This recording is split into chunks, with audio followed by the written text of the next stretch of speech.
আসসালামু আলাইকুম।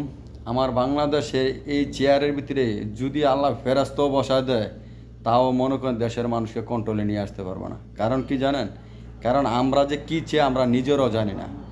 যোগ্য ব্যক্তি এখন আমাদের মনে হয় স্বাধীনের পরে এই যোগ্য ব্যক্তি হিসেবে ডক্টর ইউনূসে এই গদিতে বসছে, কিন্তু আমরা সবাই ওনাকে মূল্যায়ন করি না। যার যার স্বার্থের জন্য দেশটাকে ধ্বংস ও জনগণকে জিম্মি করে রাখা হচ্ছে।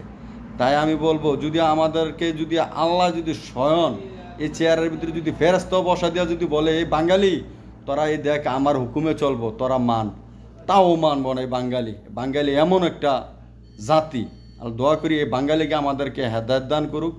আর আমরা কখনো মনে হয় না দেশটাকে সুন্দর একটি দেশ রূপান্তরিত করতে পারবো। আমাদেরকে আল্লাহ হেদায়েত দান করুক, দোয়া করি। আমরা দেশের যদি ভালো চাই, তাহলে আমরা এই উশৃঙ্খলা বন্ধ করে আমরা একটু ওনাকে সময় দিই, দেখি উনি কী করে। তাহলে আমরা বুঝতে পারবো সে দেশের জন্য ও জনগণের জন্য কী করতে পারবো।